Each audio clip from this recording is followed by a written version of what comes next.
Hey there. It is an absolutely beautiful day for a walk, and I'm on one of my favorite trails along the Albany Pine Bush. And as I was walking today, I started thinking about it's been 25 days of storytelling, 25 days of showing up for myself here in this space and sharing stories that have been on my heart in different ways, sharing words that have inspired me in different ways, sharing a little bit of the things that I've written. And I still have several more days to go. This is a 100-day storytelling challenge. In the beginning, there's this sort of uncomfortableness that I felt showing up and making the commitment to show up every day, because there was a part of me that was saying, what am I going to talk about? Will anyone listen? And eventually, some of that cringiness, it still surfaces.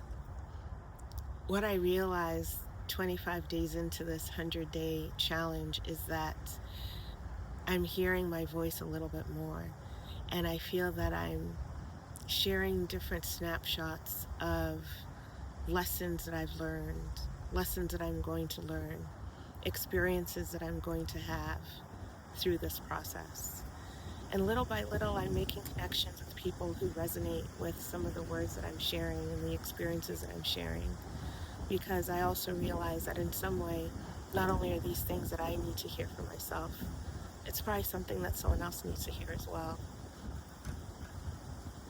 There's an authenticity that comes with storytelling, where you realize that the more you show up, the less you're pretending, the less you're performing, the more you're being vulnerable. There's also this understanding that as you're sharing stories, you have the option to share what you want to share. You also realize that some of the stories that you're sharing, you've already completed the arc for that particular story. And there may not even be a reason to share those parts of your story.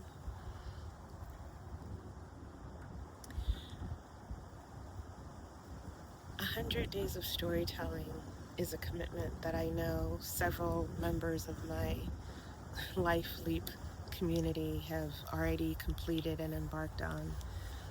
We have Glow, our coach and mentor, to thank us for lovingly bullying us into showing up for ourselves in different ways, and knowing that sometimes pursuing this path is a path where not only are we going to learn more about ourselves, we're also going to learn that there's so many things within us that we can reimagine our lives and see ourselves living in spaces where we truly experience freedom, not only from a time perspective, also a location perspective and a financial perspective.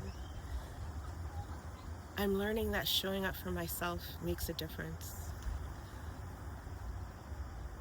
And sometimes that's hard, because oftentimes we look around and we think that we need to have so many things in place, or it's not the right time.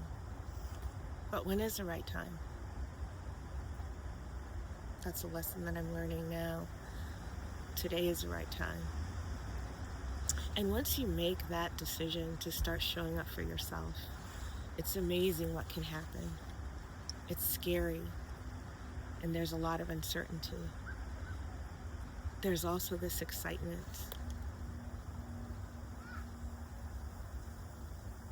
There's this poem, I'm gonna share it with you. And I probably have shared this before. It's called The Next Step, and it's by Donna Ashworth. Pretending.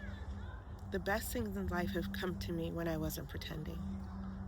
When I dropped the mask and stood paper thin, skin to the sunlight.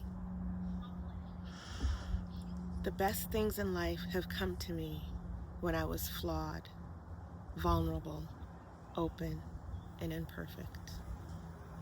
When I let my weeping heart and too soft soul be seen.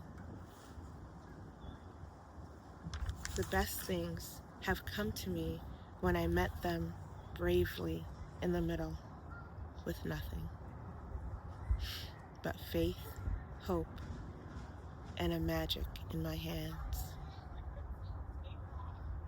and love pouring from every pore. When I stopped pretending, when I finally stopped pretending, life lifted me up.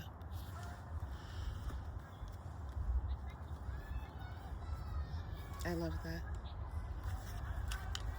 The best things in life have come to me when I wasn't pretending.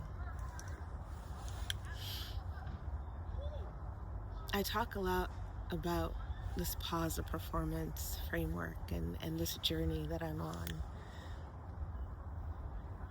I realize that there have been snapshots of experiences that I've curated, conversations that I've had, encouraging individuals to just take a moment and to stop and pause and define what that pause is. Sometimes that pause is just getting up early in the morning before everyone else gets up to have a cup of tea or to pray or meditate. Sometimes it might mean sitting in the car before you go into your house, just to gather yourself and have that moment to breathe. And I realize I've been so committed to talking about pause of performance in so many different ways. In the moments where I truly allowed myself to pause, there's always been a space of better clarity. In the moments where I was afraid to pause because of the need to manage expectations or meet other people's expectations, or even the fear of disappointing people, I realized that I lacked clarity and I remained stuck, and I don't want to be stuck anymore. I also realized that by not pausing, I wasn't giving myself that opportunity to even take a moment to embrace the moments of joy and the glimmers of joy that were already present in my life. Sometimes when you're so stuck and buried in everything that you're dealing with, and you're looking at your present circumstance and understanding that it's not where you want to be, you just give into that without realizing that there are always glimmers of joy that are around you. And sometimes those glimmers of joy instill the hope you need to move you out of that space of being stuck.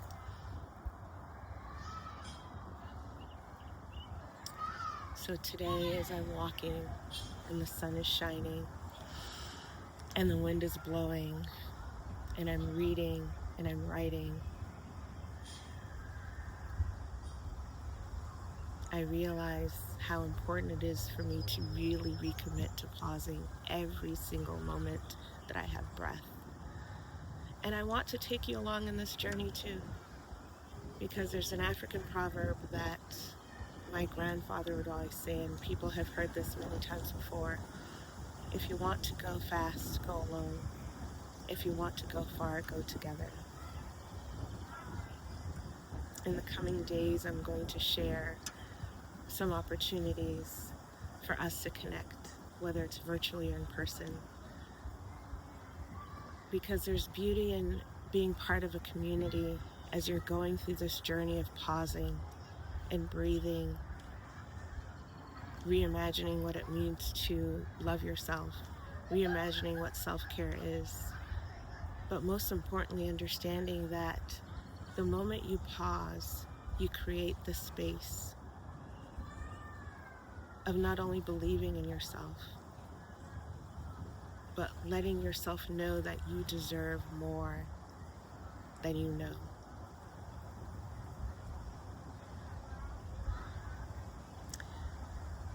So I will be sharing more stories. Day 25 is the beginning of me truly understanding and embracing what it means to be a storyteller. The truth is, I've always been a storyteller ever since I can remember. I'm just now realizing how important it is for me to stand in that space. And I'm going to leave this blooper because I'm out here with no tripod and my camera fell. But you know what? That's life. We're doing this together. This beautiful, messy journey, we're doing this together. And I'm excited and happy to have you along. And if you haven't had a chance to, go outside.